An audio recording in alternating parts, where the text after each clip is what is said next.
Hi friends, అందరికీ నమస్కారం. ఎలా ఉన్నారు? నేనైతే చాలా బాగున్నాను. మీరందరూ కూడా బాగుండాలని మనస్ఫూర్తిగా కోరుకుంటున్నాను. ఫ్రెండ్స్, ఒక చిన్న విన్నపం. స్టోరీ ఎక్కడ కూడా స్కిప్ చేయకండి దయచేసి. ప్లీజ్. ఎందుకంటే కొంచెం మిస్ అయినా కూడా రిమైనింగ్ స్టోరీ మీకు అసలు అర్థం కాదు. ఎందుకంటే పాస్ట్ కూడా నేను అక్కడక్కడ చెప్తున్నాను. సో అందువల్ల దయచేసి వీడియో స్కిప్ చేయకుండా చూడండి. ఓకేనా? Thank you. మరి ఈరోజు స్టోరీలోకి వెళ్దామా? ఈరోజు కథ అజ్ఞాత ప్రేమ, ఎపిసోడ్ నెంబర్ 17. ఈ స్టోరీ మీకు నచ్చితే తప్పకుండా లైక్ చేసి మన ఛానల్ని సబ్స్క్రైబ్ చేసుకోండి. ఇక స్టోరీలోకి వెళ్దాం. మరుసటి రోజు కళ్ళు తెరిచింది ఇతిక. తలంతా భారంగా విపరీతంగా గిర్రున తిరిగిపోతుంటే తల పట్టుకొని కూర్చుంది. రాత్రి ఏం జరిగిందో గుర్తు చేసుకోవటానికి ఎంత ప్రయత్నించినా ఏం జ్ఞాపకానికి రాక అసహనం పెరిగింది. అమ్మా, ఇది తీసుకోండి అని నల్ల తంబి హ్యాంగ్ ఓవర్ టాబ్లెట్ వాటర్తో వచ్చాడు. వాటిని విచిత్రంగా చూస్తే రాత్రి తాగిన దాని బాధ నుండి విముక్తికి చిన్నబాబు పంపించారు అని వినయంగా చెప్పాడు. అతను మామూలుగా అన్న వెటకారం పాలు ఎక్కువగా ధ్వనించి అక్కడ పెట్టు అని విసుక్కుంది. తను తాగటం తప్పు కాదు, కానీ అతనంటే మాత్రం రోషం పొడుచుకొచ్చింది. లేదమ్మా, బాబు దగ్గరుండి ఇవ్వమన్నాడు. మీరు వేసుకునేదాకా కదలను అని మొండిగా ట్రే పట్టుకొని నిలబడ్డాడు. యత్నిక్పై కోపాన్ని అతనిపై చూపించలేక గబగబా వేసుకుని నీళ్లు తాగి పో అంది. తంబి తలుపు దాకా వెళ్ళాక మీ చిన్నబాబు ఎక్కడా అని అడిగింది. తెలీదమ్మా, మీరెప్పుడు లేస్తే అప్పుడు ఇవ్వమని జాగ్రత్తగా చూసుకోమని చెప్పారు. బయటికి వెళ్ళారో రూమ్లో ఉన్నారో తెలీదు అన్నాడు. ఏమనుకుంటున్నాడు అసలు? రాత్రి ఇలాగే చేశాడు. ఇప్పుడు కూడా నా విషయంలో తలదురుస్తున్నాడు. ఈ రూమ్ కూడా అతని ప్లానేనా? బాధ, ఏడుపు అతనికి రాక్షస ఆనందం కలిగిస్తున్న విషయాలు. అందుకే ఇలా అనుకుంటూ కోపంలో చెప్పుల్లో కాలు దూర్చి గెస్ట్ రూమ్లో చూసింది. అక్కడ లేకపోతే ఎక్కడుంటాడో తెలిసినా కాళ్ళు అటువైపు నడిచాయి. మనసు ఎలా గుర్తుపెట్టుకుందో అతని యాక్టివిటీస్ అనే విషయం మరిచి అతనితో గొడవ పడటమే లక్ష్యంగా విల్లా లెఫ్ట్ సైడ్లో ఉన్న పూల్ వైపు దారి తీసింది. ఆ టైంకి అతను అక్కడే ఉంటాడనే నమ్మకం. ఏంటో మరి, పిచ్చి కాకపోతే. తన అంచనా కరెక్ట్. అతను అక్కడే ఉన్నాడు. అప్పుడే స్విమ్ చేసి తల విదిలిస్తున్న యత్నిక్ని చూడగానే కోపం బీపీ మీటర్ని దాటేసింది. అదే ఫ్లోలో వచ్చి తొయ్యాలని వీపుపై చేయి వేసింది. ఇతిక వెనకే ఉందని తెలియని యత్నిక్ క్యాజువల్గా వెనక్కి తిరగటం, ఇతిక వచ్చిన ఫోర్స్కి నీళ్లలో పడటం క్షణాల్లో జరిగింది.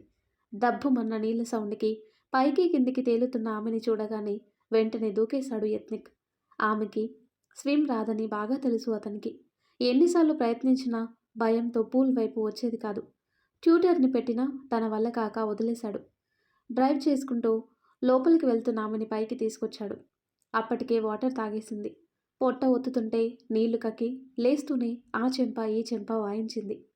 ఒక దెబ్బ పడ్డాక రెండో దెబ్బ పడనివ్వలేదు అతను. మధ్యలోనే ఆపేసి ఏంటి నీ బాధ అని చెయ్యి విసిరికొట్టాడు. తంబికేం చెప్పావు? నేనేమన్నా రోజు డ్రింక్ చేస్తానా?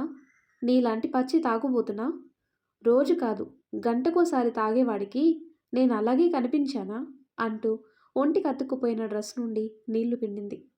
ఏంటే నోరు లేస్తుంది? నాకు 24 గంటలు అదే పని అనుకున్నావా? నీకు తెలీదా నేనెప్పుడు తాగుతానో, ఎంత లిమిట్గా తాగుతానో అన్నాడు. అది ఒకప్పుడు. ఇప్పుడు తమరి రుచులు అభిరుచులు మారిపోయాయిగా. ఎప్పుడు పడితే అప్పుడు ఎక్కడ పడితే అక్కడ లాగిస్తున్నారుగా అని టేబుల్పై ఉన్న డ్రింక్ అరేంజ్మెంట్స్ పాయింట్అవుట్ చేసింది. ఇదంతా నీ వల్లే. ఫస్ట్ టైం కాబట్టే వాడిని పంపా. తాగినప్పుడు బాగానే ఉంటుంది, ఆ తర్వాత కనిపిస్తాయి చుక్కలు. అంత గగన విహారం ఎందుకులే అని జాలిపడ్డా. అది కూడా తప్పేనని తెలిసింది. బుద్ధి తక్కువై వాడిని పంపా అని లెంపలు వేసుకున్నాడు. ఈ ఓవర్ యాక్షన్ వద్దనేది. అలాంటి గగన విహారాలు ఎన్ని చేసుంటారు? మీకు చాలా అనుభవం కదా అని కొక్కిరించింది.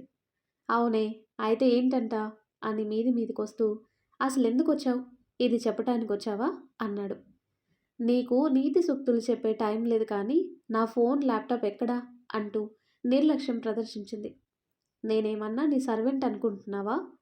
తాగి పడిపోతే ఇంటికి తీసుకురావటానికి, నీ వస్తువులు జాగ్రత్త చేయటానికి? పోవే, ఎక్కడున్నాయో అక్కడికి వెళ్ళి వెతుక్కోపో అని కసిరాడు. నీ దగ్గర లేవా అని నోరెళ్ళబెట్టింది. జాగ్రత్తగా ఇంటికి తీసుకొచ్చినవాడు అవి కూడా తన దగ్గర ఉంటాయని ధీమాగా వచ్చింది. తన దగ్గర లేవంటే చాలా నష్టం జరుగుతుంది. తనకి, కంపెనీకి కూడా. నిన్ను తీసుకురావటమే గొప్ప, అవి కూడానా అన్నాడు. కొంచెం కూడా రెస్పాన్సిబిలిటీ లేదా? ఛ! అలాంటిదుంటే ఇంతదాకా ఎందుకొస్తుంది అంటూ ప్రజెంటేషన్ కోసం ఏం చేయాలో తెలియక టెన్షన్ పడింది. ఒకరిని అనే ముందు మనకి రెస్పాన్సిబుల్ ఉందా అని క్వశ్చన్ చేసుకోవాలి. అది లేని వాళ్ళు కూడా దాని గురించి మాట్లాడేవాళ్ళే అన్నాడు. టక్కున వెనక్కి తిరిగి సరసరమని అతని ముందుకు వచ్చి, ఏం లేదు నాకు, రిపీటెడ్ అగైన్ అని సీరియస్గా హ్యాండ్స్ ఫోల్డ్ చేసింది. ఇందాక రెస్పాన్సిబిలిటీ తొక్క తోలు అన్నావుగా, అలాంటివి నీ డిక్షనరీలో లేవుగా అని పెగ్గు సిప్ చేశాడు. నైట్ తాగేవాడు. పట్టపగలే మొదలు పెట్టాడుగా.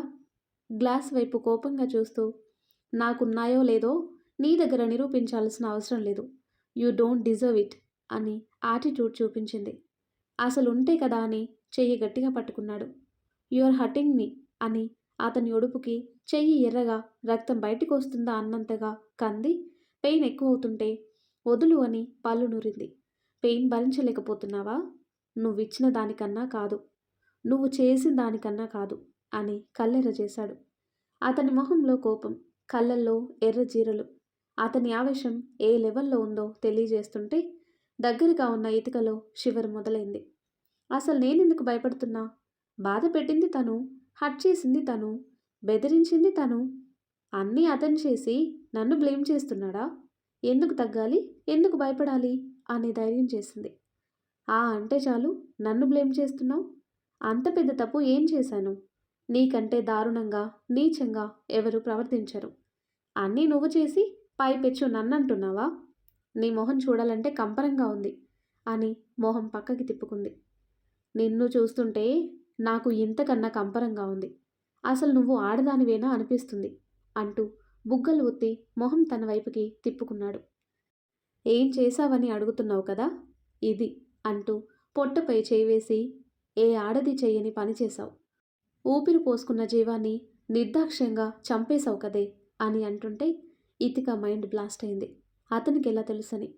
చెప్పవే, ఎందుకు చేశావు అని కుదిపేస్తుంటే, ఏం చేయాలి? నీకు చెప్పాలా? యాక్సెప్ట్ చేస్తావని నమ్మాలా? నీ ఇంటి ముందు కుక్కలా పడిగాపులు కాయాలా? అయ్యా అమ్మ అని బ్రతిమాలుకోవాలా అంది. చెప్పి చూడొచ్చు కదా ఏం జరిగేదో అన్నాడు. ఎలా చెప్పాలి? ఏమని చెప్పాలి? నువ్వంటే ఇష్టం లేదు, డబ్బు కోసం ఏమైనా చేసేదాన్ని, ఎవరినైనా వలలో వేసుకునేదాన్ని కదా మీ దృష్టిలో. అలాంటిది ప్రెగ్నెంట్ అని చెప్తే పరిగెత్తుకుంటూ వస్తావా? చెప్పు, ఇందులో ఏదన్నా జరుగుతుందా అని అడిగింది ఇతిక. వచ్చాను కాబట్టే నువ్వు చేసిన నిర్వాహకం తెలిసాక నీ మొహం చూడటం ఇష్టం లేక వెనక్కి వెళ్ళాను అన్నాడు. అతను ఏమన్నాడో ఒక నిమిషం ఏం అర్థం కాలేదు. నీకు నేను ప్రెగ్నెంట్ అని అప్పుడే తెలుసా అని నమ్మశక్యం కానట్టు చూసింది. హాహా, తెలుసు. ఏం కాకూడదని అనుకుంటొచ్చానో అదే చేసి చూపించావు. అంత తొందర ఏంటే? కొంచెం కూడా టైం తీసుకోకుండా తెలిసిన వెంటనే అబోర్షన్ చేయించుకున్నావు అని గొంతు పట్టుకున్నాడు. అతని పట్టుకి ఊపిరి ఆడకపోయినా పట్టించుకునే స్థితిలో లేదు. ఇండియా వచ్చావా? మరి నన్నెందుకు కలవలేదు అంటూ కాలర్ పట్టుకుని నిలదీసింది. నువ్వు చేసిన పనికి నిన్ను చూడటానికి కూడా మనసు రాలేదు. నాపై ఎంత కోపం ఉంటే మాత్రం అలా ఎలా చేస్తావే? ఆడదానివేనా? అమ్మతనానికే మచ్చ తెచ్చావే అంటూ గొంతు వదిలి విసురుగా తోశాడు. ఏమన్నా ఊరుకునేదేమో, కానీ అమ్మతనానికే మచ్చ అనే మాటకి చాలా అంటే చాలా వైల్డ్గా రియాక్ట్ అయింది. వదిలిన బాణంలో ఎలా తోశాడో అంతకన్నా వేగంగా వచ్చి, ఇలా మాట్లాడే నన్ను ఇరిటేట్ చేస్తావు, అంత మాట అనేస్తావా? అసలు అప్పుడేం జరిగిందో తెలుసా? తెలియకుండా తెలుసుకోకుండా బ్లేమ్ చేయకు అని పెద్దగా అరిచేసింది. బాధ, ఏడుపు కలగలిశాయి. నువ్వెన్ని చెప్పినా అబార్ట్, ఐ కాంట్ డైజెస్ట్ అని అంతకన్నా గట్టిగా అరిచాడు. ఇద్దరిలోనూ బాధ ఉంది.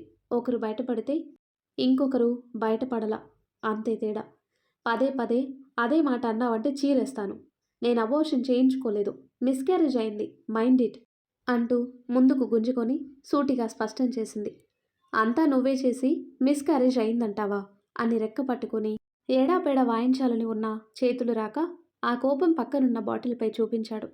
దెబ్బకి పాపకి సర్రున బీపీ తగ్గి ముక్కలైన బాటిల్ వంక వెళ్తున్న మనిషి వైపు పిచ్చిగా చూసింది. అతన్ని ఆపాలని ఉంది, కోపం తగ్గించాలని ఉంది. కానీ ఏ రేటుతో అనే ఒకే ఒక్క కారణంతో అతన్ని అనుసరించలేదు, అందుకోలేదు. అతను వెళ్ళిన వైపు అలాగే చూస్తూ ఉంది. నల్ల తంబి వచ్చేదాకా. అమ్మా, ఇవిగో మీ ఫోన్, ల్యాప్టాప్ అని చేతికిచ్చాడు. అవి తీసుకొని అసలు నిన్నెలా అర్థం చేసుకోవాలి? కాసేపు కేర్ చేస్తావు, కాసేపు నెగ్లెక్ట్ చేస్తావు, పిచ్చెక్కిస్తున్నావు.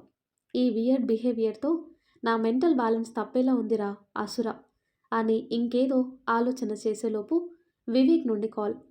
అప్పటికే రాత్రి నుండి శిశిర్, వివేక్ కాల్ చేస్తూనే ఉన్నారు. రిసీవ్ చేసుకోకపోతే శిశిర్ కన్నా వివేక్ ఎక్కువగా టెన్షన్ పడ్డాడు. ఇద్దరితో మాట్లాడి ఫాస్ట్గా రెడీ అయ్యి వచ్చేసరికి కారుంది. ఎత్నిక్ లేడు. క్యాబ్లో వెళ్ళాడమ్మా అని అడగక ముందే చెప్పాడు డ్రైవర్. దేనికేం తక్కువ లేదు అని గొనుక్కొని మీటింగ్కి అటెండ్ అయింది.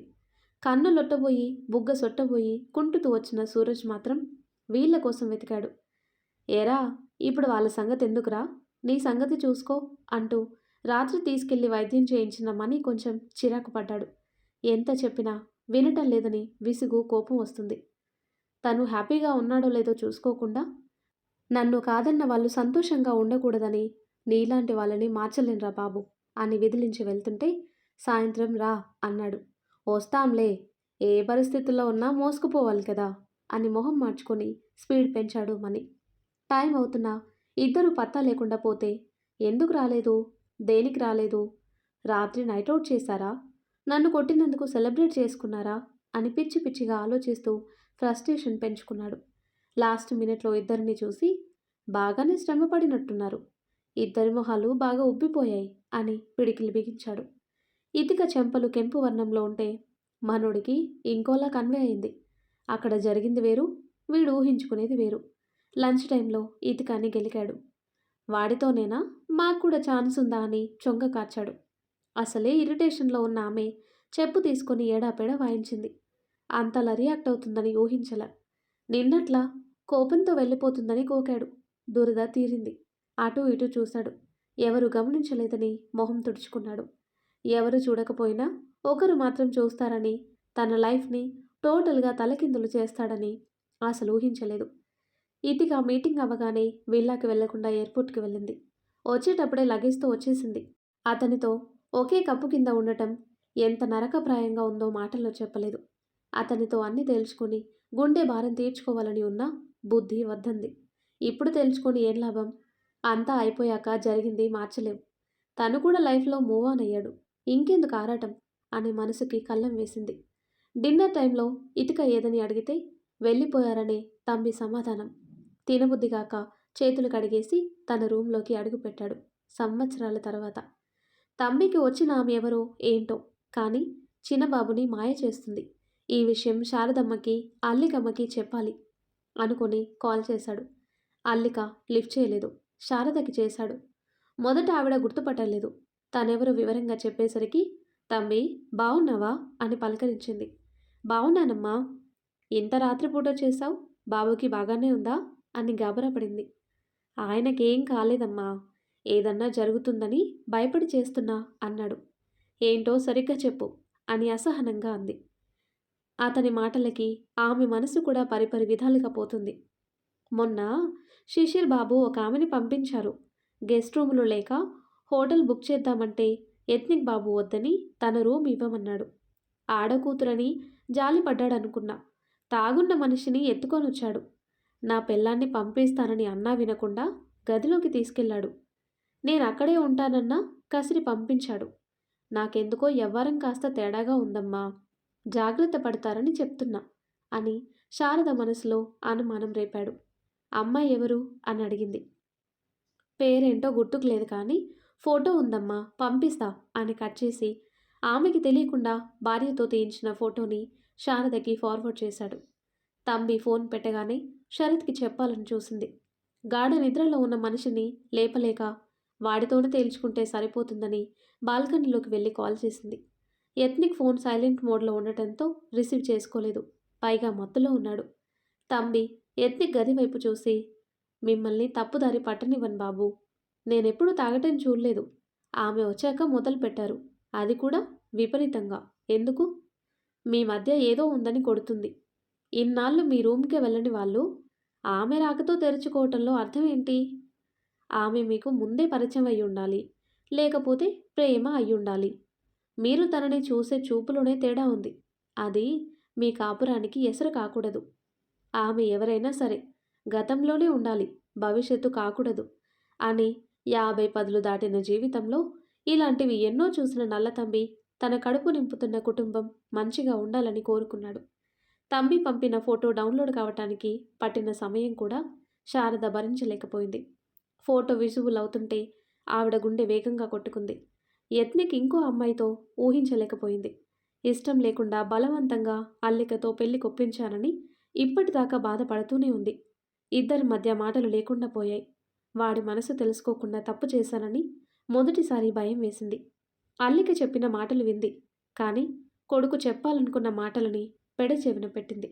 అసలేం చెప్పాలని, పెళ్ళెందుకు వద్దంటున్నాడని ఒక్క క్షణం ఆగి ఆలోచించుంటే బావుండేదని ఇప్పుడు అనిపించింది. నీళ్లు నిండిన కళ్ళకి ఫోటో బ్లర్‌గా కనిపించింది. కళ్ళు తుడుచుకొని ఇతికని చూసి అలాగే కిందికి జారిపోయింది. తానా? శిశిర్‌కి అనుకున్న అమ్మాయి కదా! ఆ విషయం కొడుక్కి కూడా తెలుసుగా మరి అని అనుకుంటూనే మెదడుకి పదును పెట్టింది. ఇతిక పరిచయమైన ఈక్షు పుట్టినరోజుకు వెళ్ళింది. ఆ రోజు చూసిన సంఘటన అప్పుడు ప్రకంపనలు కలిగించలేదు కానీ ఇప్పుడు ఆలోచిస్తే కలిగిస్తుంది. ఆ రోజు తను చూసింది అబద్ధం కాదు, నిజం. పచ్చి నిజమని బుద్ధి అదే పనిగా పోరుతుంటే మనసు ఎదురు తిరుగుతుంది. ఇతిక యత్నిక్ వాష్రూమ్ దగ్గర జరిగిన గొడవ స్టోర్ రూమ్‌కి లాక్కెళ్లటం ఎవరు చూడలేదని అనుకున్నారు కానీ శారద కంట పడిందని వాళ్ళకి తెలీదు. ఆ సమయంలో ఆమెకి ఏదో హెల్పింగ్‌లా అనిపించింది కానీ ఇంకో విధంగా ఆలోచించే మనసు లేదు. అప్పుడున్న మనసు ఇప్పుడు లేదు. తంబి మాటలు ఆమెలో భయాన్ని, బాధని రేకెత్తించాయి. శారద పంతం పట్టి వాళ్ళ పెళ్లి చేసింది కానీ ఇప్పటికీ యత్నిక్ అలని భార్యగా అంగీకరించలేదని ఆమెకి స్పష్టంగా తెలుసు. అల్లిక కోడలిగా అడుగుపెట్టిన క్షణం నుండి ఇప్పటి వరకు వారి పడక వేరువేరు గదుల్లోనే. వాళ్ళ మధ్య బంధం ఈక్షు మాత్రమే. ఇంటికెవరొచ్చినా వాళ్ళ మధ్య దూరం ఉందని తెలియనివ్వకుండా ఇంతకాలం జాగ్రత్త పడింది. ఆఖరికి చెల్లెలు లాంటి తోటి కోడలు కూడా తెలియనివ్వలేదు. అంత గుట్టుగా ఇంతకాలం ఈదికొచ్చింది. అది బీటలు వారే సమయం ఆసన్నమైందా అని ఇతిక ఫోటోని రెప్ప వేయకుండా చూసింది. ఈ విషయం భర్తకి చెప్పాలా వద్దా అని రకరకాలుగా ఆలోచిస్తూ నిద్రకు దూరమైంది శారద. కొడుకు మత్తులో తెలియని కోడలు బాధలో ఉన్నారని ఊహించి ఉండదు. ట్రావెల్ చేసి ఇంటికి వచ్చిన ఇతిక 4 గంటలు దాటినా నిద్ర పట్టలేదు. బెంగళూరులో జరిగింది యత్నిక్ మాటలు మనసుని అల్లకల్లోలానికి గురి చేశాయి. బాధలన్నీ మరిచి తల్లి ప్రేమలో సేద తీరాలని ఉన్న తల్లి ఒడి దూరమై సంవత్సరాలు గడిచాయి. అలాంటి ప్రేమ, అభిమానం లభించే అత్త లాలించే పరిస్థితిలో లేదు. తండ్రి ఉంటే ఆ ఆలోచనకే కన్నీళ్లు జలజల రాలాయి. బెంగళూరు మీటింగ్ అయ్యాక పోలీసులని కలిసి తండ్రి సర్చింగ్ ఎక్కడి దాకా వచ్చిందో అడగాలని అనుకుంది. యత్నిక్ చేసిన డిస్టర్బెన్స్ వల్ల వీలైనంత తొందరగా అతని ప్రజెన్స్ని, ఊరిని, ప్రదేశాన్ని దాటేయాలని ఆతృతలో ఆ సంగతి మరిచింది. తండ్రి ఫోటోని చేతిలోకి తీసుకొని, ఎక్కడున్నావు నాన్న? నన్ను వదిలేసి ఎందుకు వెళ్ళావు? నాకున్న ఒకే ఒక బంధానివి. ఎక్కడున్నా తొందరగా వచ్చేయంటూ ఫోటోని గుండెలకి హత్తుకుంది ఇతిక. డైవర్స్ శాంక్షన్ అయ్యాక యత్నిక్ తాళి తెంచి చెక్కు చేతిలో పెట్టి 1 నైట్‌కి అన్నప్పుడు ముక్కలుగా విసిరికొట్టి పయనం సాగించింది. ఎటు వెళ్తుందో, ఎటు పోతుందో దిక్కుతోచక సాగుతూనే ఉంది. తన జీవితం ఎటుపోతుంది అని దేవుణ్ణి నిలదీయటానికి వెళ్ళింది. అక్కడ ప్రవచనం విన్న తర్వాత మనసుకి శాంతి కలిగి అన్ని బాధలని అక్కడే వదిలేసి సాంబమూర్తి కూతురిగా కొత్త జీవితం మొదలు పెట్టాలని సంకల్పించుకొని తండ్రిని చేరింది. హఠాత్తుగా వచ్చిన కూతుర్ని చూసి అబ్బాయి రాలేదా అని సగటు తండ్రిగా అడిగాడు. లేదు నాన్న, ఇంపార్టెంట్ పనుంటే ఫారెన్ వెళ్ళారు, రావటానికి టైం పట్టొచ్చు అని ముందే సిద్ధం చేసుకున్న సమాధానాన్ని తండ్రి ముందు పరిచింది. తండ్రిని మోసం చేయాలని కాదు, నిజం ఆయన గుండెలని ముక్కలు చేస్తుందని, అబద్ధం ఆయనకి ఊరట ఇస్తుందని, అదే అబద్ధాన్ని జీవితాంతం కంటిన్యూ చేయాలని నిర్ణయించుకుంది. ప్రేమించే మనసు లేదు, మళ్ళీ పెళ్లి చేసుకోవాలని అస్సలు లేదు. జాబ్ చేసుకుంటూ తండ్రిని కంటికి రెప్పలా చూసుకోవాలనే ఆలోచన తప్ప ఇంకేం లేవు తన మనసులో. 4 రోజులు పట్టింది జరిగింది మర్చిపోవటానికి. అనే కంటే అతను చేసిన గాయం నుండి ఉపశమనం పొందటానికి పట్టిన సమయం అనొచ్చు. అది మర్చిపోయాను అని చెప్పటం మాత్రం పచ్చి అబద్ధమే అవుతుంది. నొప్పి కొన్ని రోజులకి తగ్గిపోతుంది కానీ, మనసుకి తగిలిన దెబ్బ అంత తొందరగా మానుతుందా? తండ్రి సేవలో ఫ్యూచర్ ఆలోచనలతో ముందుకు సాగుతూ ఆ దిశగా అడుగులు వేస్తుంది. అలాగే సాగుతుంటే వింతేముంది? ఇతిక వచ్చి నెల రోజులు దాటినా తిరిగి వెళ్ళకపోవటంతో ఊరిలో గుసగుసలు మొదలయ్యాయి. ఏమైంది? ఎందుకు మీ ఆయన రాలేదు? గొడవ పడ్డారా? ఏమన్నా విశేషమా? అంటూ ఇతికని విసిగించేవారు. వాళ్ళు ఎంత విసిగించినా సంయమనం కోల్పోకుండా చెప్పిందే చెప్పటం మొదలుపెట్టింది. కానీ సాంబమూర్తి గారు పదే పదే ఒక మాట చెప్పలేకపోయారు. అంతగా రావటానికి టైం పడుతుంది అనుకుంటే అమ్మాయిని కూడా తీసుకెళ్ళమని చెప్పాలని చాలాసార్లు ఫోన్ చేశాడు. కొన్ని రోజులు రింగ్ అయింది. ఆ తర్వాత నుండి స్విచ్ ఆఫ్ అని వస్తుంది. ఆయన భయం సందేహంగా రూపాంతరం చెంది ఇతకని నిలదీశాడు. ఆవేశపడేసరికి బీపీ ఎక్కువై మైల్డ్ స్ట్రోక్ వచ్చింది. సరైన సమయంలో హాస్పిటల్లో జాయిన్ చేయడంతో గండం గడిచింది. తండ్రి ఆరోగ్యం కుదుటపరచాలని ఆయన సేవలో మునిగిన ఇతిక సరైన సమయానికి తిండి నిద్ర లేకుండా పోయింది. పీరియడ్స్ మిస్ అయిన సంగతి గమనించుకునే స్థితిలో లేదు. తండ్రిని చెకప్కి తీసుకెళ్ళినప్పుడు ఇతికని కూడా చెక్ చేయమని సాంబమూర్తి కోరాడు. ఎందుకు నాన్న అంటే, సరైన సమయానికి తినటం లేదు, నిద్రపోవటం లేదు. చూడు ఎలా అయ్యావో, 10 కిలోలు తగ్గావు.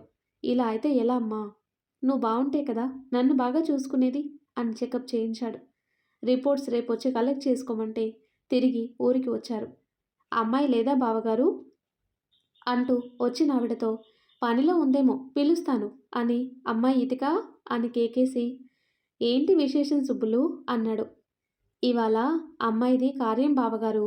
దంపతి తాంబూలాలకి అమ్మాయిని పిలుద్దామని వచ్చాను అంటూ ఇతిక రాగానే బొట్టు పెట్టి చెప్పింది. పసుపు రాయటానికి మెడవైపు చూస్తే బోసిగా కనిపించి అమ్మాయి తాళేది అని కొంచెం గట్టిగా అంది. దాంతో బయటికి వెళ్ళి సాంబమూర్తి కూడా ఆగిపోయాడు. అది పిన్ని అని ఏం చెప్పాలో అర్థం కాక తడబడుతూ పెరిగింది అని అబద్ధం చెప్పింది. అదేంటమ్మాయి, పెళ్ళై సంవత్సరం కూడా కాలేదు, అప్పుడే పెరగటం ఏంటి? గొలుసు చేసిన కంసాలి ఎవడో గాని బాగా డబ్బులు లాగాడు. ఒట్టి మెడతో ఉండకు, పసుపు దారం అన్నా కట్టుకో అని ఉచిత సలహా పడేసింది. అలాగే పిన్ని అని ఆమెని పంపించాక చేయనివ్వమ్మా అతుకు పెట్టించుకొస్తాను అని సాంబమూర్తి అడిగేసరికి ఏం చెప్పాలో అర్థం కాక దిక్కులు చూసింది. కూతురు బిత్తరి చూపులు ప్రమాదానికి సంకేతంలా తోచి ఇతిక ఇవ్వు అని కొంచెం పెద్దగా అన్నాడు. అది నా దగ్గర లేదు నాన్న, ఇంటి దగ్గర ఉండిపోయింది అని చెప్పింది. అంటే ఇన్ని రోజులు తాళి లేకుండా ఉన్నావా అని ఏవో సంకేతాలు మెదటికి చేరుతుంటే భరించలేక కుర్చీలో కూలబడి నిజం చెప్పితిక, అల్లుడు గారెక్కడా? నీతో ఎందుకు రాలేదు? నేను ఫోన్ చేస్తే ఎందుకు మాట్లాడలేదు? నువ్వు కూడా వెళ్ళాలనే ఆలోచనలో లేవు. వచ్చాక అతనితో ఒక్కసారి కూడా మాట్లాడలేదు. ఏం జరుగుతుంది మీ మధ్య అని నిలదీశాడు. నాన్న అది అని నీళ్లు నములుతుంటే తల మీద చెయ్యి పెట్టుకున్నాడు నిజం చెప్పమని. నాన్న అంటూ చెయ్యి లాక్కొని క్షమించు నాన్న, ఏం చెప్పలేను అని వెనక్కి తిరుగుతుంటే ఇదేనా నాకిచ్చే విలువ అని గంభీరంగా పలికింది ఆయన గొంతు.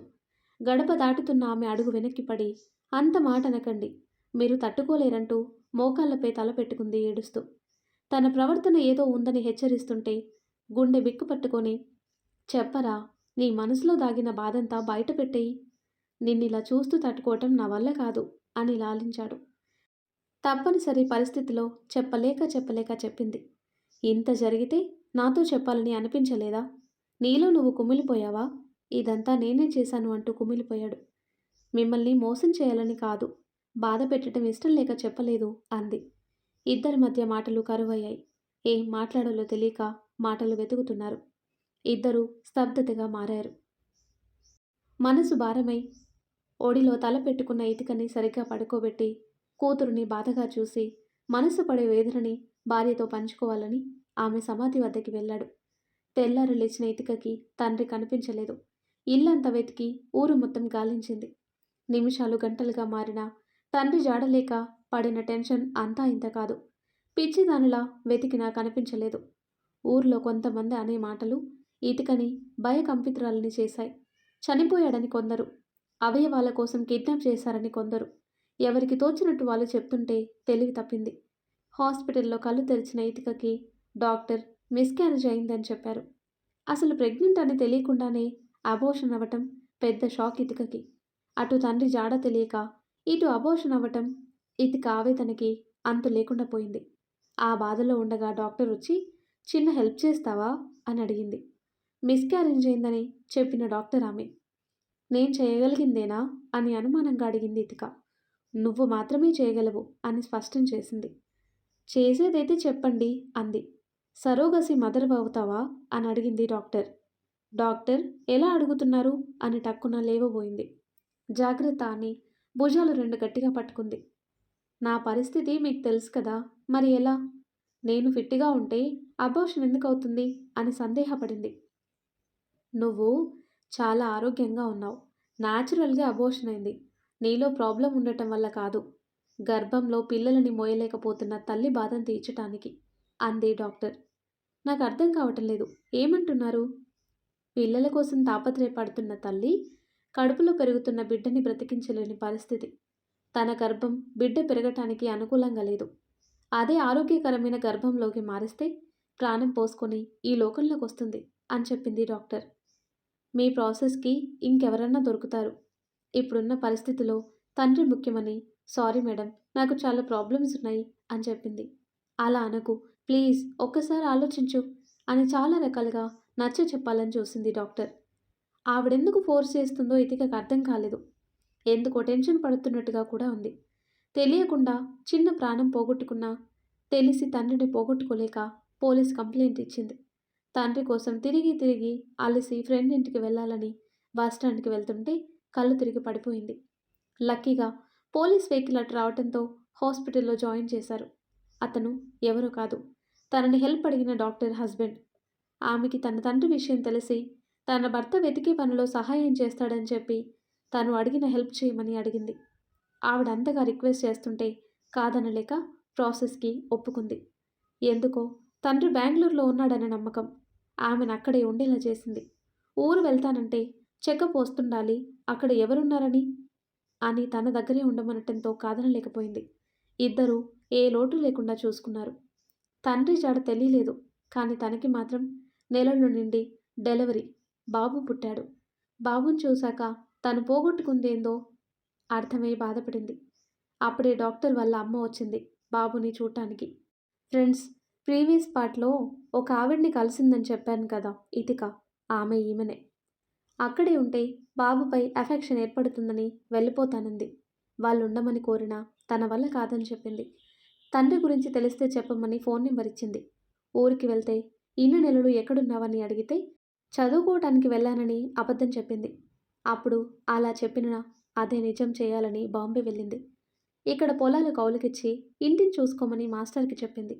అక్కడికి వెళ్ళినా కూడా అప్పుడప్పుడు ఇన్స్‌పెక్టర్‌కి కాల్ చేసి అడిగేది. 6 నెలల తర్వాత ట్రాన్స్‌ఫర్ అయ్యాని, కేస్ వేరే వాళ్ళు టేకప్ చేశారని వాళ్ళ కాంటాక్ట్ నెంబర్ ఇచ్చాడు. ఆ తర్వాత వాళ్ళతో ఫోన్ కాల్స్, మాటలు తగ్గిపోయాయి. 2 సంవత్సరాల తర్వాత అవి కూడా లేకుండా పోయాయి. అప్పటికే వాళ్ళు చనిపోయారనే విషయం ఇతికకి తెలీదు. వర్షం జల్లు మీద పడటంతో ఉలిక్కిపడి లేచింది ఇతిక. తండ్రి ఫోటో తడవకుండా పొదువుకొని ఇంట్లోకి దారి తీసింది. కుండపోత వాన ఎడతెరిపి లేకుండా పడుతూనే ఉంది.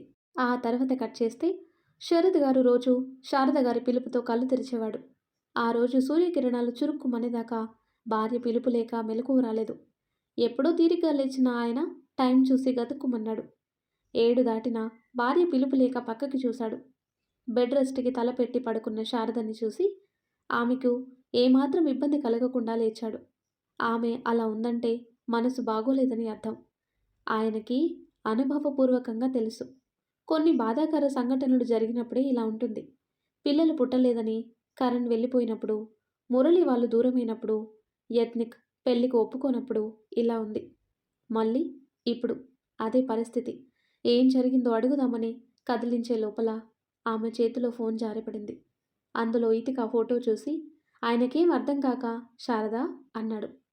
ఆలోచనలతో అర్ధరాత్రి దాటిన తర్వాత పడుకున్న ఆమె భర్త పిలుపుతో కళ్ళు తెరిచి టైం చూసి, "అయ్యో, చాలా లేట్ అయిందే, మీకు కాఫీ తెస్తాను" అని హడావిడిగా లేవబోతుంటే, "హడావిడి పడకు, కంగారేం లేదు. ఏమైంది నీకు? ఒంట్లో బాగానే ఉందా?" అని ప్రేమగా అనేశాడు. "నాకేం, బాగానే ఉన్నానండి. మీకో విషయం చెప్పాలి" అంటూ ఆయన వైపు తిరిగింది. రాత్రంతా బాగా ఆలోచించి శరత్కి చెప్పాలని నిర్ణయించుకుంది. నల్ల తంబి చెప్పింది, తను చూసింది, అనుమానాన్ని అన్నీ ఏకరువు పెట్టింది.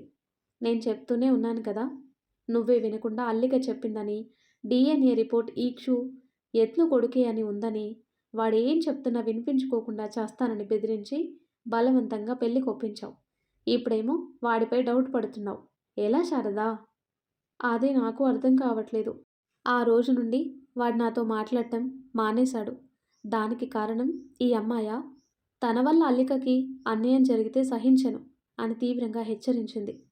వాడు రానివ్వు, అడుగుదాం అన్నాడు శరత్. కాదండి, ఇప్పుడే ఫోన్ చేయండి, నా మనసు ఆగటం లేదు అంది శారద. ఫోన్లో తేల్చుకునే విషయాలు కాదు, ఎదురుగా తేల్చుకోవాలని యత్నికి కాల్ చేసి వెంటనే రమ్మన్నాడు. శరత్ దంపతులు ఇక్కడ ఒకలా టెన్షన్ పడుతుంటే అక్కడ మురళి దంపతులు ఇంకోలా టెన్షన్ పడుతున్నారు. మాలతి కొడుకు రూమ్ సర్దుదామని వెళ్ళింది. శిశిర్ ఉన్నప్పుడు గదిలోకి రానిచ్చేవాడు కాదు. తనే దగ్గరుండి మెయిడ్స్తో క్లీన్ చేయించుకునేవాడు. అప్పుడు ఇంట్లో లేడని మాలతి వెళ్ళింది క్లీన్ చేయించటానికి. మెయిడ్ వెళ్ళాక ఐరన్ చేసిన బట్టలు కబోర్డ్లో పెట్టి క్లోజ్ చేస్తూ గిఫ్ట్ బాక్స్లపై దృష్టి పడింది. దానిమీద విత్ లవ్ శిశిర్ 2 ఇటిక అని ఉంటే చూస్తూ పక్కనున్న జ్యువెలరీ బాక్స్ ఓపెన్ చేసింది. ఈ ఎస్ సింబల్స్ రింగ్స్ ఆమెకి చెప్పకనే చెప్పాయి శిశిర్ ఇతికని ఇష్టపడుతున్నాడని. ఒకసారి పెద్ద కొడుకు విషయంలో చేసిన పొరపాటు చిన్న కొడుకు విషయంలో చేయకూడదని, కొడుకు కోరుకున్న అమ్మాయితో లైఫ్ సెట్ చేయాలని భర్తని వెతుక్కుంటూ వెళ్ళింది. యోగాలో ఉన్న ఆయన భార్య రాకలోని ఆంతర్యం అర్థం కాలేదు. ఎప్పుడు యోగా అన్న మొహం అదోలా పెట్టి నా వల్ల కాదని మనిషి ఈరోజు పిలవకుండానే వచ్చిందని సంతోషపడుతూ రా రా అని యోగా మ్యాట్ చూపించాడు. నవ్వుతూ వస్తుంటే ఈ నల్లకి ఆరోగ్యం పట్ల శ్రద్ధ వచ్చిందా అని సంబరపడ్డాడు. మ్యాట్ పైన కాకుండా ఎదురుగా కూర్చొని ఏమండి, వెంటనే శిశిర్ పెళ్లి చేసేద్దాం అని ఉత్సాహంగా చెప్పింది. ఆయన మనసులో విస్ఫోటనం చెలరేగింది. ఆయనేదో అనుకుంటే ఇంకేదో జరగటం నిరుత్సాహం కలిగించిన ఆమె సంతోషంలో పాలు పంచుకోవాలని ఏం చేయాలి అని కూల్గా అడిగాడు. అన్నీ మీరే చేస్తారా? మీకు రాను రాను తెలివి లేకుండా పోతుంది అని తల కొట్టుకుంది. ఏమైంది ఇప్పుడు? అమ్మాయి కంటే ముందు అక్క బావని కలవాలి, వాళ్ళతో మాట్లాడి ఏం చేయాలో ఆలోచిద్దాం అంది. భార్య వైపు ఆశ్చర్యంగా చూశాడు. వేరు కాపురం పెట్టించింది తనే, ఇప్పుడు కలిసిపోదామని చెప్తుంది తనే. అన్న పెద్దరికం లేకుండా కొడుకు పెళ్లి చేయాలనే ఉద్దేశం లేదు. దేవుడిని కోరుకున్నాడు తొందరగా అన్నతో కలిసేలా చేయమని. దేవుడు ఇంత తొందరగా తన కోరిక తీరుస్తాడని కలలో కూడా అనుకోలేదు. ఈరోజే వెళ్దామా? ఆలస్యం ఎందుకండి? తొందరగా లెగండి, బావగారు ఆఫీస్కి వెళ్ళకముందే కలవాలి అంది. అన్నయ్య ఆఫీస్కి వెళ్ళటం ఏంటి? యత్నిక్ లేడా? వాడు బెంగళూరు వెళ్ళాడు అని హడావిడిగా వెళ్ళింది. మనిషి ఇక్కడుంది కానీ మనసంతా అక్కడే ఉంది. అన్ని విషయాలు తెలుసుకుంటూనే ఉంది. ఒక్కసారి శరత్ దంపతులు వచ్చేయండి అంటే చాలు రెక్కలు కట్టుకొని వెళ్ళేది. సన్నటి గీత వాళ్ళని దూరంగా ఉంచింది. అది చెరిపే మాట కోసం ఎదురు చూస్తున్నారు. ఆ రోజు ఎప్పుడొస్తుందో. అక్క అక్క అని బయట నుండి అరుస్తూ వస్తున్న మాలతి గొంతు విని వచ్చింది తుఫాను అంటూ శరత్ గొనిగాడు. చాలేండి, ఎప్పుడు దానిపై పడటమే. దాని నోరు పెద్దదే కానీ మనసు మాత్రం వెన్న. ఏ కబుర్తో వచ్చిందో అక్కడి నుండి అరుస్తుంది. దీనికి సంతోషం వచ్చినా దుఃఖం వచ్చినా పట్టలేము అని మొగుడిని కసురుకొని తోటి కోడలికి ఎదురెళ్ళింది. అక్క అక్క, బావ ఇంట్లోనే ఉన్నాడా అని వస్తూనే కలియ చూసి శరత్ డైనింగ్ టేబుల్ కనబడి హమ్మయ్య ఉన్నారు అని ఊపిరి పీల్చుకుంది. శారద మాలతితో ఉంటే మురళి అన్న దగ్గరికి వెళ్ళాడు. ఏంట్రా పొద్దున్నే దిగబడ్డారు? అంత అర్జెంట్ ఏంటి? అంతా ఓకే కదా అంటూ స్వయంగా సర్వ్ చేశాడు శరత్. వస్తుందిగా మీ మరదలు, తనే చెప్తుంది అని తమ వైపే వస్తున్న తోటి కోడలని చూశాడు మురళి. ఈక్షుని రెడీ చేసుకుని వస్తూ మురళి మాలతీలని చూసి ఏంటి వీళ్ళు సడన్గా వచ్చారు అని అల్లిక ఆశ్చర్యపోతూ పలకరించింది. ఈక్షుని స్కూల్ బస్ ఎక్కించడానికి అల్లిక వెళ్ళాక మాలతి చిన్నగా అసలు విషయం చెప్పింది. శరత్ కన్నా ముందుగా రియాక్ట్ అయిన శారద వద్దని గట్టిగా అరిచేసింది. దాంతో శరత్ గారు చెయ్యి పట్టుకొని కోపంగా చూసేసరికి నవ్వు మొహం పెట్టి అంత తొందర ఎందుకు మాలతి, శిశిర్ రాగానే మాట్లాడదాం అని అదురుకున్న మాలతిని కూల్ చేసింది. అక్క ఒక్క నిమిషం హడలుగొట్టావు అని గుండెలపై చేయి వేసుకుంది మాలతి. వాళ్ళ మాటల్లో వాళ్ళుండగా శరత్తో మురళి ఆఫీస్కి వస్తానన్నాడు. ఎందుకని అడగాలని ఉన్నా శారద, మాలతి అనుమానపు చూపుల నుండి తప్పించుకోలేమని సరేనన్నాడు. మాలతి ఇంకేదో అనబోతే వచ్చాక మాట్లాడుకుందాంలే అంటూ ఆమె నోరు కట్టేశాడు శరత్. బావగారి మాటకి ఎప్పుడు ఎదురు చెప్పలేదు మాలతి. అల్లిక, ఈక్షుని స్కూల్ బస్ ఎక్కించి లోపలికొస్తుంటే శరత్, మురళి బయటికి వెళ్లారు. కారుని, అందులో ఉన్న మామగార్లని చూడగానే ఏదో తేడా కొట్టింది ఆమెకి. శిశిర్, యత్నిక్లు షో టైంలో కలిశారని సోషల్ మీడియా కోడై కూయటంతో మొదలైన రాకపోకలు ఈ మధ్య మరీ ఎక్కువయ్యాయి. చూస్తుంటే కొన్నాళ్లలో అందరూ ఒకే గూటికి చేరేలా ఉన్నారు. చేరినా పర్వాలేదు, నా విషయంలో చిన్నత్త వేలు పెట్టకుండా ఉంటే చాలు. ఆవిడ నోరు పెద్దదని విన్నా. కీర్తి అక్కను వేధించినట్టు నా విషయంలో వేలు పెడితే చెయ్యి లేకుండా చేస్తాను. నా గురించి కూపి లాగాలంటే ఎవరి తరం కాదు. ఇంతకాలమైనా యత్నిక్ కనుక్కోలేకపోయాడు. ఇంకా ఈవిడెంత? ఎక్కడా ఏ ఎవిడెన్స్ లేకుండా చేశాను. వీళ్ళు కలవటం వల్ల నాకేం ప్రమాదం లేదులే అనుకుంటూ తోటి కూడళ్ళన్న సంగతి మరిచి అక్కా చెల్లెలలా సాధక బాధకాలు చెప్పుకుంటున్న శారద, మాలతితో జాయిన్ అయింది అల్లిక. అలా కల్విడితనం, మాటకారితనానికి మాలతి ఫ్లాట్. ఇతిక కూడా ఇలాగే ఉంటే బావుండు. మాలో ఒకరిగా కలిసిపోయి అందరినీ కలిసి ఉండేలా చేస్తే అంతకన్నా కావాల్సిందేముందని డ్రీమ్స్ వేసుకుంది. ఇప్పుడు చెప్పరా, ఇంట్లో చెప్పలేని విషయం ఏంటి అంటూ ఆరాంగా సీట్లో వెనక్కి వాలాడు శరత్. భలే కనిపెట్టేస్తావన్నయ్య అని నవ్వుతూ ఎదురు కూర్చున్నాడు. శిశిర్ ఇతిక గురించి చెప్పినప్పుడు తన డీటెయిల్స్ కనుక్కోమని ఒకరికి చెప్పాను. అతను పంపిన వివరాలు అని ఫోన్ అన్న చేతిలో పెట్టాడు మురళి. క్యాజువల్గా ఉన్న ఆయన కళ్ళు రాను రాను విప్పార్చుకోవటం, విస్మయం చెందటం, మురళి దృష్టిన పడటం తెలుస్తూనే ఉంది. ఏంట్రా ఇది అని ఫోన్ విసిరేసి తల విదిలించాడు. నాకు తెలియగానే షాక్ అయ్యా. శిశిర్ పెళ్లి చేసుకుంటానంటే మంచి చెడు తెలుసుకోవటానికి వాళ్ళ ఊరికి పంపాను. తల్లి లేదు, తండ్రి ఉన్నాడో లేదో తెలీదు. పెళ్ళైందని అతన్ని 1-2 సార్లు చూశామని, తర్వాత అసలు తన ముఖం ఎలా ఉంటుందో తెలీదని, అసలు ఉన్నాడో లేడోనని ఊరి వాళ్ళు చెప్పారు. అంతా వింటుంటే శరత్కి ఎక్కడో తేడా కొడుతుంది. శారద చెప్పిన దానికి, మురళి చెప్తున్న దానికి ఏదో లింక్ ఉందని బలంగా అనిపించింది. ఆ డౌట్తోనే తన పెళ్ళెప్పుడు జరిగింది అన్నాడు. 5 years బ్యాక్. ఏ ఊరు? కర్ణాటక, రామరాజుపల్లె. ఆ మాటతో యత్నిక్ కూడా పనిపై ఆ ఊరు వెళ్ళడానికి జ్ఞాపకం వచ్చింది. అక్కడ చూశాడా ఇతికని అని కొట్టింది. అమ్మాయికి పెళ్ళైన సంగతి తెలీదేమో. తెలుసుంటే నల్ల తంబి అనుమానపడేలా జరిగుండదు. తను మిస్సుగానే శిశిర్ కంపెనీలో జాయిన్ అయింది.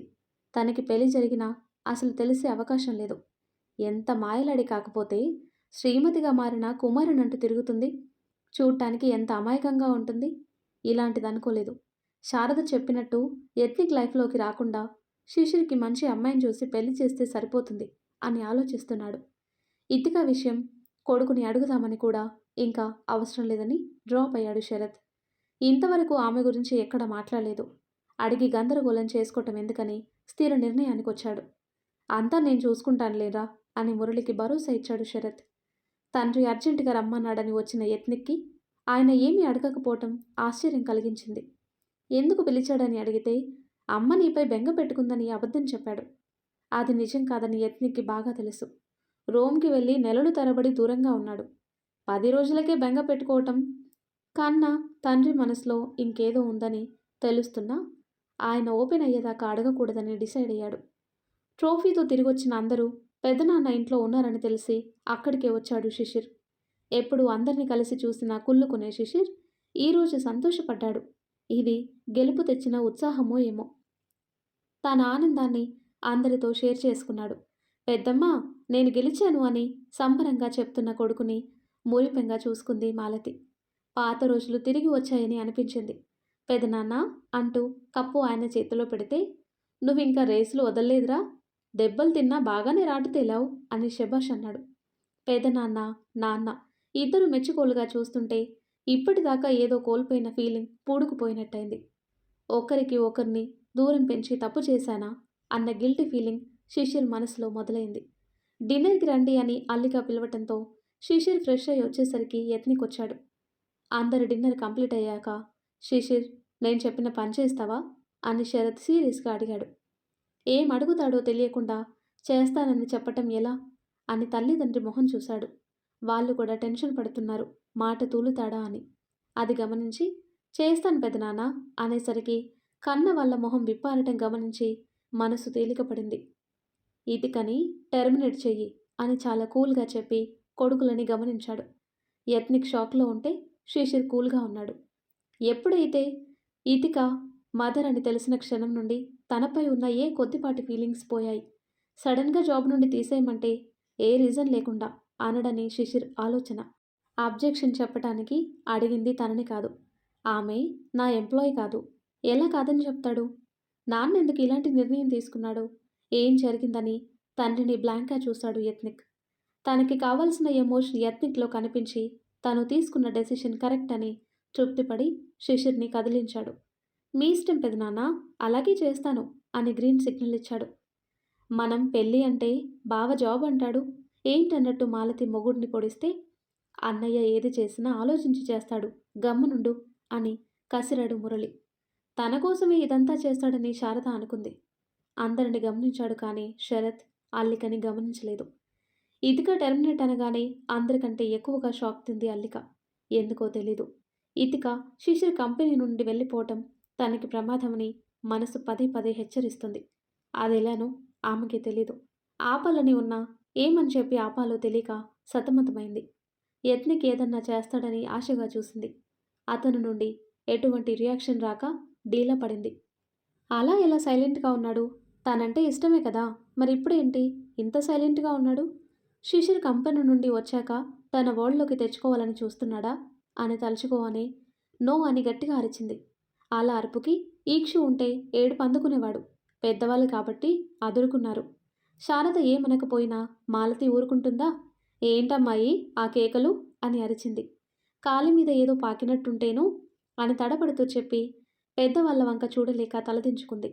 మాలతి ఇంకేదో అనేంతలో కోడలి బిక్కమొహం చూసి వదిలేవే పాపం అని తోడికోడల్ని కట్టడి చేసింది శారద. యత్నిక్ సీరియస్గా అల్లికని చూశాడు. అందులో రకరకాల భావాలు కనబడి ఏ భావానికి ఎలా రియాక్ట్ అవ్వాలో తెలియక అమాయకత్వం బ్రాండ్ అంబాసిడర్ లాగా చూసింది. నీ నటనా కౌశలాన్ని వాళ్ళ దగ్గర చూపించు అని పెద్దవాళ్ళని చూపించి విసవిస రూమ్కి వెళ్ళాడు. ఒక పక్కకు పడుకొని తల కింద చేతులు పెట్టుకున్న ఈక్షు పక్కకు చేరి తల నిమురుతూ, నీకోసమే ఇదంతా భరిస్తున్నా.